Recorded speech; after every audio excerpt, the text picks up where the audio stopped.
வணக்கம். அதிரடியின் இன்றைய பிரதான செய்திகள். முதலில் தலைப்புச் செய்திகள். யாழ் செம்மணி விவகாரம் தொடர்பிலும் பொறுப்புக்கூறல் தொடர்பிலும் தமிழக முதல்வர் விஜய் அளித்த வாக்குறுதி. வெளியான தகவல். கிரிக்கெட் விளையாடிக் கொண்டிருக்கும் போது திடீரென சரிந்து விழுந்த இளைஞன் இலங்கையை உலுக்கிய கோர சம்பவம் நடந்தது என்ன? நீண்ட காலமாக தீவக மக்களின் கோரிக்கையை நிறைவேற்றிய அரசாங்கம். வெளியான தகவல். நாட்டில் சினிமா பாணியில் கடத்தப்பட்ட போதைப் பொருள் துரத்திச் சென்று திடீரென சுற்றி வளைத்த போலீசார். விசாரணையில் அம்பலமான திடுக்கிடும் தகவல். நடந்தது என்ன? பிறந்தநாள் கொண்டாட்டம் ஒன்றின் போது திடீர் கைகலப்பு. சம்பவ இடத்தில் பலியான நபர். விசாரணை தீவிரம். நாட்டை அதிர வைத்த நீர்கொழும்பு சிறைச்சாலை மோதல். அடுத்தடுத்து வைத்தியசாலையில் அனுமதிக்கப்பட்ட பலர். சிலர் உயிரிழப்பு. உண்மையாகவே நடந்தது இதுதான். வெளியான அதிர்ச்சி தரும் காரணம். அங்குரகொட பகுதியை அதிர வைத்த இரட்டை கொலை சம்பவம். வெளிநாடொன்றில் திடீரென சுற்றி வளைக்கப்பட்ட சந்தேக நபர். பாதாள குழுவுடன் நெருங்கிய தொடர்பு. திடீரென விஜயதாச ராஜபக்சவின் வீட்டிற்கு ஓடோடி வந்த ரணில். இவரும் தொடர்பா? அம்பலமான தகவல். தப்பியோடிய பசில் ராஜபக்ச எங்கே? மகிந்தவிடம் ஊடகங்கள் கேட்ட கேள்விக்கு மகிந்த வழங்கிய பதில். அம்பலமான உண்மை. எல்லினோ தொடர்பில் நாட்டு மக்களை அச்சத்தில் ஆழ்த்திய வளிமண்டலவியல் திணைக்களத்தின் விசேட அறிவிப்பு. வெளியிடப்பட்ட மேலும் பல தகவல்கள். மக்களே அவதானம். அஸ்வெசும கொடுப்பனவிலிருந்து திடீரென நீக்கப்படும் ஆயிரக்கணக்கான பயனாளிகள். காரணத்தை அம்பலப்படுத்திய முக்கிய புள்ளி. வெளியிடப்பட்ட மேலும் பல கருத்துக்கள். விடுதலை புலிகளின் கருப்பு பணமா? திடீரென அனுரவை சீண்டி விமல் வீரவம்ச வெளியிட்ட கருத்து. விரிவான செய்திகள்.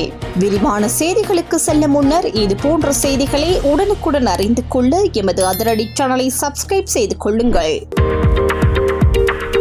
பேர்வளையில் உள்ள பாடசாலை ஒன்றின் பழைய மாணவர் சங்கத்தினால் ஏற்பாடு செய்யப்பட்டிருந்த கிரிக்கெட் போட்டி ஒன்றின் போது துடுப்பாட்டத்தில் ஈடுபட்டு கொண்டிருந்த 46 வயதுடைய நபர் ஒருவர் திடீரென சரிந்து விழுந்து உயிரிழந்துள்ளார். அந்த நேரத்தில் நேரலையாக ஒளிபரப்பப்பட்ட போட்டியின் காட்சிகளின்படி இந்த சம்பவத்திற்கு முன்னர் அவர் 3 பந்துகளை எதிர்கொண்டு ஆட்டமிழக்காமல் 6 ஓட்டங்களை பெற்றிருந்ததாக தெரிவிக்கப்பட்டுள்ளது. குறித்த சம்பவம் இடம்பெற்று சிறிது நேரத்திலேயே அவர் மருத்துவ சிகிச்சைக்காக கொண்டு செல்லப்பட்ட போது ஏற்கனவே அவர் உயிரிழந்து விட்டதாக மருத்துவர்கள் அறிவுறுத்தியுள்ளனர். குறித்த மரணம் மாரடைப்பால் ஏற்பட்டிருக்கலாம் என சந்தேகிக்கப்படுகின்ற போதிலும் அதற்கான துல்லியமான காரணம் இதுவரை உறுதிப்படுத்தப்படவில்லை.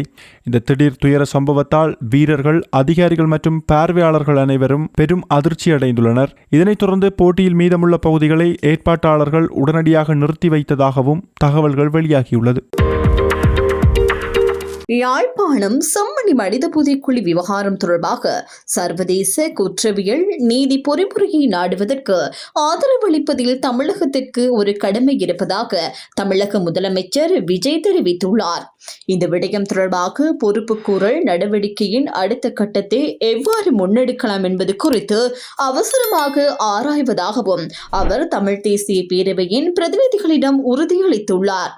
தமிழகத்திற்கு உத்தியோகபூர்வ பயணம் மேற்கொண்டுள்ள நாடாளுமன்ற உறுப்பினர் கஜேந்திரகுமார் பொன்னம்பலம் தலைமையிலான தமிழ் தேசிய பேரவையின் 7 பேர் கொண்ட பிரதிநிதிகள் குழுவினர் நேற்று முன்தினம் தமிழ்நாடு அரசின் தலைமை செயலகத்தில் தமிழக முதலமைச்சர் விஜயை சந்தித்து கலந்துரையாடிய போதே அவர் இந்த கருத்துக்களை வெளியிட்டார். அத்துடன் ஈழத்தமிழர்களுக்கான அரசியல் தீர்வு மற்றும் அதனை முன்னிறுத்திய அனைத்து கட்சி மாநாடு உள்ளிட்ட விடயங்கள் தொடர்பாக தமது நிர்வாக அமைப்பின் கீழ் வெளிநாட்டு விவகாரங்களை ஆராயும் குழுவுடன் கலந்துரையாடிய பின்னர் தனது தீர்மானத்தை அறிவிப்பதாகவும் தமிழக முதலமைச்சர் தெரிவித்துள்ளார்.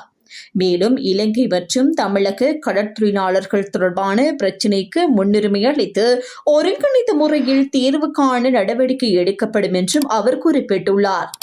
அதேவேளை தமிழகத்தில் தங்கியுள்ள இலங்கை தமிழ் அகதிகளின் தேவைகளை கண்டறிந்து அவற்றை விரைவாக பூர்த்தி செய்வதற்கான நடவடிக்கைகள் மேற்கொள்ளப்படும் என்றும் தமிழ் தேசிய பேரவையின் பிரதிநிதிகளிடம் தமிழக முதலமைச்சர் விஜய் தெரிவித்துள்ளதாக கூறப்பட்டுள்ளது. யாழ்ப்பாணம் நெடுந்தீவில் முதன்முறையாக எரிபொருள் நிரப்பு நிலையம் ஒன்று அமைக்கப்பட உள்ளதாக தகவல் வெளியாகியுள்ளது. இந்த விடயத்தை இலங்கை பெட்ரோலிய கூட்டுத்தாபனத்தின் முகாமைத்துவ பணிப்பாளர் மயூர நிதிக்குமாரகே தெரிவித்துள்ளார். நெடுந்தீவில் சுற்றுலாத்துறையின் வளர்ச்சியை ஊக்குவிப்பதற்கும் அங்கு வாழும் மக்களின் வாழ்வாதாரத்தை மேம்படுத்துவதற்கும் இந்த நடவடிக்கை எடுக்கப்பட்டுள்ளதாக அவர் குறிப்பிட்டுள்ளார். நெடுந்தீவில் தற்போது நடைமுறையில் உள்ள எரிபொருள் விநியோக முறை போதுமானதாக இல்லை எனவும் புதிய எரிபொருள் நிரப்பு நிலையத்தின் மூலம் எரிபொருள் விநியோக திறனை அதிகரிப்பதுடன் பொதுமக்கள் எளிதாக எரிபொருளை பெற்றுக்கொள்ளும் வசதியும் ஏற்படுத்தப்படும் என்றும் அவர் தெரிவித்துள்ளார். இந்த புதிய எரிபொருள் நிரப்பு நிலையத்திற்கான அடிக்கல் நாட்டும் நிகழ்வு நேற்று நெடுந்தீவில் நடைபெற்றதாகவும் இன்னும் சில மாதங்களுக்குள் இதன் கட்டுமான பணிகள் நிறைவடையும் என எதிர்பார்க்கப்படுவதாகவும் மயூர நெத்திக்குமாரகே மேலும் தெரிவித்துள்ளார். அம்பாறை மாவட்டத்தில் கார் ஒன்றில் போதைப் பொருட்களை கடத்தி சென்ற 3 பேரை துரத்தி சென்று கைது செய்த சம்பவம் ஒன்று பதிவாகியுள்ளது. இந்த சம்பவம் சாய்ந்தமருது காவல் நிலையத்திற்கு அருகிலுள்ள பிரதான வீதியில் அமைந்துள்ள எரிபொருள் நிரப்பு நிலையத்திற்கு முன்பாக நேற்று முன்தினம் இடம்பெற்றதாக தெரிவிக்கப்பட்டுள்ளது. இது குறித்து மேலும் தெரிய வருகையில் அம்பாறை மாவட்ட குற்றப்புலனாய்வு பிரிவு காவல்துறை பரிசோதகருக்கு கிடைத்த ரகசிய தகவலின் அடிப்படையில் அதிகாலை சுமார் 3 மணியளவில் கல்முனை தலைமையக காவல் நிலையத்திற்கு உட்பட்ட புறநகர் பகுதியில் உள்ள வீடு ஒன்றில் தேடுதல் நடவடிக்கை மேற்கொள்வதற்காக காவல்துறையினர் சென்றுள்ளனர். அந்த வேளையில் குறித்த வீட்டின் அருகிலிருந்து கார் ஒன்றில் இருவர் தப்பி சென்றுள்ளனர். இதையடுத்து அம்பாறை மாவட்ட குற்றப்புலனாய்வு பிரிவு காவல்துறையினர் அவர்களை துரத்தி சென்றுள்ளனர். துரத்தி சென்ற போது மற்றொரு சந்தேக நபர் மோட்டார் சைக்கிள்களின் உதவியுடன் தப்பிச் சென்றவர்களுக்கு வழிகாட்டி ஒத்துழைப்பு வழங்கியதாக தெரிவிக்கப்பட்டுள்ளது. இதனை அவதானித்த காவல்துறையினர் குறித்த சந்தேக நபரை கைது செய்துள்ளனர். அதேவேளை தப்பிச் சென்ற காரை சாய்ந்தமருது காவல் நிலையத்திற்கு அருகிலுள்ள பிரதான வீதியில் அமைந்துள்ள எரிபொருள் நிரப்பு நிலையத்திற்கு முன்பாக தடுத்து நிறுத்தி அதிலிருந்து 2 சந்தேக நபர்களையும் கைது செய்துள்ளனர். கைது செய்யப்பட்டவர்கள் 32, 33, 34 வயதிற்குட்பட்டவர்கள் என தெரிவிக்கப்படுவதுடன் அவர்களிடமிருந்து 15 கிராம் 370 மில்லிகிராம் ஹெரோயின் போதைப் பொருள், ஒரு சொகுசு கார், ஒரு மோட்டார் சைக்கிள், 2 கைபேசிகள், பணத்தொகை மற்றும் வங்கி அட்டைகள் என்பன மீட்கப்பட்டுள்ளன. இதனையடுத்து கைது செய்யப்பட்ட சந்தேக நபர்கள் சட்ட நடவடிக்கைக்காக சாய்ந்தமருது காவல் நிலையத்தில் சான்று பொருட்களுடன் ஒப்படைக்கப்பட்டுள்ளதாக தெரிவிக்கப்பட்டுள்ளது. இந்த கைது நடவடிக்கைக்கு அப்பகுதி மக்கள் இரவு முழுவதும் பட்டாசு கொளுத்தி தனது ஆதரவினை வெளிப்படுத்தியதாகவும் குறிப்பிடப்பட்டுள்ளது. கடவத்தி பிரதேசத்தில் இடம்பெற்ற பிறந்த நாள் வைபவம் ஒன்றில் ஏற்பட்ட மோதல் காரணமாக ஒருவர் படுகொலை செய்யப்பட்டுள்ளதுடன் 2 படுகாயமடைந்துள்ளனர். இந்த சம்பவம் கடந்த 4ஆம் திகதி கடவத்தை இகழ பெயன்வில பிரதேசத்தில் இடம்பெற்றுள்ளதாக தெரிவிக்கப்பட்டுள்ளது. குறித்த பிரதேசத்தில் நேற்றிரவு நடைபெற்ற பிறந்தநாள் கொண்டாட்டத்தின் போது ஏற்பட்ட மோதலில் பிறந்தநாள் கொண்டாட்டத்தை ஏற்பாடு செய்தவரின் சகோதரர் ஒருவர் கூறிய ஆயுதத்தால் தாக்கப்பட்டு உயிரிழந்துள்ளார். முதற்கட்ட விசாரணைகளின்படி உயிரிழந்தவர் தனது சகோதரரின் பிறந்த நாள் விழாவில் கலந்து கொண்டிருந்த போது அங்கு இருந்த 2 நபர்களுடன் ஏற்பட்ட வாக்குவாதம் முற்றியதை அடுத்து இந்த தாக்குதல் இடம்பெற்றுள்ளது. இந்த சம்பவத்தில் உயிரிழந்தவர் கடவத்தி பகுதியை சேர்ந்து 54 வயதுடையவர் எனவும் தெரிய வந்துள்ளது. மேலும் இந்த தாக்குதலில் 2 காயமடைந்து ராகவ மருத்துவமனையில் அனுமதிக்கப்பட்டுள்ளனர். சம்பவத்துடன் தொடர்புடைய பிரதான சந்தேக நபர் தற்போது கைது செய்யப்பட்டுள்ளதாகவும் மற்றொரு சந்தேக நபரை கைது செய்வதற்கான மேலதிக விசாரணைகள் கடவத்தி காவல்துறையினரால் மேற்கொள்ளப்பட்டு வருகின்றன. நீர்கொழும்பு சிறைச்சாலைக்குள் நேற்று மதிய வேளையில் 2 கைதிகள் குழுக்களுக்கிடையே ஏற்பட்ட மோதல் போரு மூனா என்ற பாதாள உலக குழுவுடன் நெருங்கிய தொடர்புடையதாக கூறப்படும் சுரேஷ் என்ற போதைப்பொருள் கடத்தல்காரனின் வழிநடத்தலில் இடம்பெற்றதாக காவல்துறையினர் தெரிவித்துள்ளனர். போதைப் பொருள் கடத்தல் தொடர்பான தகவல் ஒன்றை வெளிப்படுத்திய சம்பவத்தை அடிப்படையாக கொண்டே இந்த மோதல் ஏற்பட்டுள்ளதாக ஆரம்பகட்ட தகவல்கள் தெரிவிக்கின்றன. நீர்கொழும்பு சிறைச்சாலையில் குறுகிய கால கைதிகளும் விளக்கமறியல் கைதிகளும் தடுத்து வைக்கப்பட்டுள்ள நிலையில் தற்போது அங்கு சுமார் 1800 கைதிகள் இருப்பதாக தெரிவிக்கப்பட்டுள்ளது. இந்த 2 எதிரெதிர் கைதிகள் குழுக்களுக்கு இடையே ஏற்பட்ட மோதல் தீவிரமடைந்ததை தொடர்ந்து சிறைச்சாலை வளாகத்தில் கடும் பதற்றமான நிலை ஏற்பட்டுள்ளது. இதன்போது சிறைச்சாலையின் விசேட விடுதிகளின் பூட்டுகள் உடைக்கப்பட்டதுடன் அங்கு தடுத்து வைக்கப்பட்டிருந்த விசேட கைதிகள் மீதும் தாக்குதல் நடத்தப்பட்டதாக காவல்துறையினர் தெரிவித்துள்ளனர். மேலும் ஒரு குழுவினர் போதை உணர்வை ஏற்படுத்தும் நோக்கில் சிறைச்சாலையின் மருந்தகத்தை உடைத்து அங்கிருந்த வலி நிவாரண மாத்திரைகளை அதிக அளவில் உட்கொண்டுள்ளதாகவும் தெரிவிக்கப்பட்டுள்ளது. இந்த மோதலை தொடர்ந்து நீர்கொழும்பு சிறைச்சாலையில் உள்ள ஆண் மற்றும் பெண் கைதிகளில் சிலர் சிறைச்சாலையின் கூரையின் மீது ஏறி போராட்டத்தில் ஈடுபட்டு வருகின்றனர். இந்த மோதலில் காயமடைந்த கைதிகள் நீர்கொழும்பு பொது வைத்தியசாலையில் அனுமதிக்கப்பட்டுள்ளனர். சம்பவத்தின் பின்னர் வெளியான தகவல்களின்படி காயமடைந்தவர்களின் எண்ணிக்கை தொடர்பாக பல்வேறு தகவல்கள் வெளியாகியுள்ள நிலையில் காயமடைந்த இருவர் சிகிச்சை பலனின்றி உயிரிழந்துள்ளதாக அதிகாரிகள் உறுதிப்படுத்தியுள்ளனர். மேலும் பலத்த காயமடைந்த சிலர் மேலதிக சிகிச்சைக்காக கொழும்பு தேசிய வைத்தியசாலைக்கு மாற்றப்பட்டுள்ளதாகவும் தெரிவிக்கப்படுகின்றது. அத்துடன் காயமடைந்த கைதிகளில் பலருக்கு நீர்கொழும்பு பொது வைத்தியசாலையில் அறுவை சிகிச்சை மேற்கொள்ளப்பட உள்ளதாகவும் ஏனையோர் தொடர்ந்தும் சிகிச்சை பெற்று வருவதாகவும் வைத்தியசாலை வட்டாரங்கள் தெரிவித்துள்ளன. காயமடைந்த கைதிகளில் ஒருவரின் நிலை கவலைக்கிடமாக இருப்பதாகவும் நீர்கொழும்பு பொது வைத்தியசாலையின் பணிப்பாளர் தெரிவித்துள்ளார். இதனிடையே சிறைச்சாலையில் நிலவும் பதற்றமான சூழ்நிலையை கட்டுப்படுத்தும் நோக்கில் காவல்துறையினரும் விசேட அதிரடிப்படையினரும் பாதுகாப்பு பணியில் ஈடுபடுத்தப்பட்டுள்ளனர். இந்த சம்பவம் தொடர்பான மேலதிக விசாரணைகளை காவல்துறையினர் தொடர்ந்து முன்னெடுத்து வருகின்றனர். அக்குரகுட பகுதியில் வழக்கறிஞர் ஒருவரும் அவரது மனைவியும் கொலை செய்யப்பட்ட சம்பவம் தொடர்பாக காவல்துறையினரால் தேடப்பட்டு வந்த சந்தேக நபர் மாலைத்தீவில் பாதுகாப்பு படையினரால் கைது செய்யப்பட்டுள்ளார். கைது செய்யப்பட்ட அந்த சந்தேக நபர் நேற்று முன்தினம் பிற்பகல் இலங்கைக்கு அழைத்து வரப்பட்டதாக தெரிவிக்கப்பட்டுள்ளது. கொலை சம்பவத்தின் போது துப்பாக்கிச்சூடு நடத்தியவர்களுக்கு போக்குவரத்து வசதிகளை ஏற்பாடு செய்து வழங்கியதாக சந்தேக நபர் மீது குற்றச்சாட்டு சுமத்தப்பட்டுள்ளது. இதனையடுத்து மேலதிக விசாரணைகளை மேற்கொள்வதற்காக அவர் மேற்கு தெற்கு குற்றப்புலனாய்வு பிரிவிடம் ஒப்படைக்கப்பட்டுள்ளதாக தெரிவிக்கப்பட்டுள்ளது. தற்போது அமெரிக்காவில் இருக்கும் முன்னாள் நிதியமைச்சர் பசில் ராஜபக்ச இலங்கை வருவது குறித்து தனக்கு எதுவும் தெரியாது என முன்னாள் ஜனாதிபதி மஹிந்த ராஜபக்ச தெரிவித்துள்ளார். கண்டி ஸ்ரீ தலதா மாளிகையில் நேற்று வழிபாடுகளில் ஈடுபட்ட பின்னர் ஊடகங்களுக்கு கருத்து தெரிவிக்கும் போதே அவர் இதனை குறிப்பிட்டுள்ளார். இதன்போது எதிர்வரும் நாட்களில் தனது அரசியல் நகர்வுகள் குறித்தும் அவர் ஊடகங்களிடம் கருத்து வெளியிட்டுள்ளார்.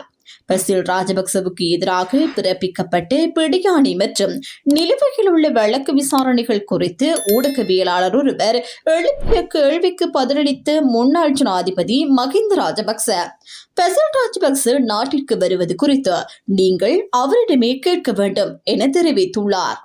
அத்துடன் பசில் ராஜபக்ச நாட்டிற்கு வருவதும் தனக்கு தெரியாது, அவர் நாட்டை விட்டு வெளியேறுவது குறித்தும் தெரியாது எனவும் மஹிந்த ராஜபக்ச இதன்போது சுட்டிக்காட்டியுள்ளார். மேலும் தற்போதைய அரசாங்கம் அரசியல் பழிவாங்கும் நடவடிக்கைகளில் மட்டுமே ஈடுபட்டு வருவதாகவும் எதிர்க்கட்சிகள் அனைத்தும் ஒன்றிணைந்து வலுவான கூட்டணியாக உருவாக்கி அடுத்த ஆட்சி அதிகாரத்தை கைப்பற்றுவோம் என்றும் முன்னாள் ஜனாதிபதி மஹிந்த ராஜபக்ச ஊடகங்களிடம் தெரிவித்துள்ளார். அடுத்த மாதமும் அதனைத் தொடர்ந்து ஜனவரி முதல் மார்ச் வரையிலான காலப்பகுதியிலும் நாடு முழுவதும் வறண்ட வானிலை நிலவக்கூடும் என வளிமண்டலவியல் திணைக்களத்தின் பணிப்பாளர் நாயகம் அஜித் விஜய் மன்னி தெரிவித்துள்ளார்.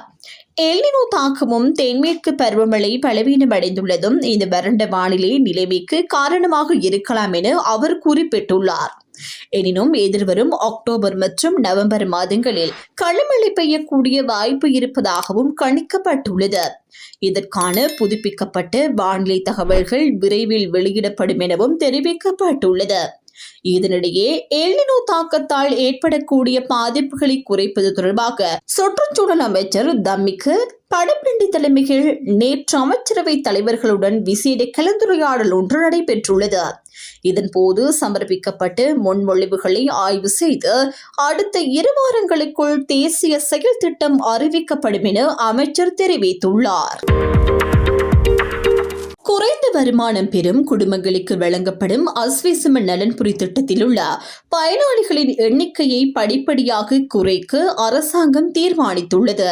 பொருளாதார மீட்சி நடவடிக்கைகளுக்கும் சர்வதேச நாணய நிதியத்துடனான உடன்படிக்கைக்கு இணங்க இந்த தீர்மானம் எடுக்கப்பட உள்ளதாக தெரிவிக்கப்படுகின்றது. இதன்படி எதிர்வரும் 2027 ஆண்டுக்குள் மேலும் 4 லட்சம் குடும்பங்கள் இந்த நலன்புரி திட்டத்திலிருந்து நீக்கப்பட உள்ளதாக தெரிவிக்கப்பட்டுள்ளது. இது தொடர்பாக கருத்து வெளியிட்ட கிராமிய அபிவிருத்தி, சமூக பாதுகாப்பு மற்றும் சமூக வலுவூட்டல் பிரதி அமைச்சர் வசந்த் பியதிஸ், தற்போதைய மீளாய்வுகளின் அடிப்படையில் இந்த ஆண்டு இறுதிக்குள் சுமார் 4 லட்சம் குடும்பங்கள் இத்திட்டத்திலிருந்து வெளியேற உள்ளதாக தெரிவித்துள்ளார். மேலும் 2028 ஆண்டின் இறுதிக்குள் மிகவும் ஏழ்மையான பிரிவினரை தவிர மற்ற அனைவரும் இந்த திட்டத்திலிருந்து நீக்கப்பட வேண்டும் என்பது சர்வதேச நாணய நிதியத்தின் நிபந்தனை எனவும் அவர் தெரிவித்துள்ளார். இதற்கு பதிலாக 2030 ஆண்டுக்குள் குறைந்த வருமானம் பெறும் குடும்பங்களின் வாழ்வாதாரத்தை மேம்படுத்தி அவர்களை வறுமையிலிருந்து மீட்பதே அரசாங்கத்தின் நீண்டகால நோக்கம் எனவும் குறிப்பிடப்பட்டுள்ளது. எனினும் தற்போதைய பொருளாதார சூழ்நிலையில் இவ்வளவு பெரிய எண்ணிக்கையிலான பயனாளிகளை நீக்குவது பொருத்தமானதா என பேராதனை பல்கலைக்கழக பொருளியல் துறை சிரேஷ்ட பேராசிரியர் ஆனந்த விஜய் விக்ரம கேள்வி எழுப்பியுள்ளார்.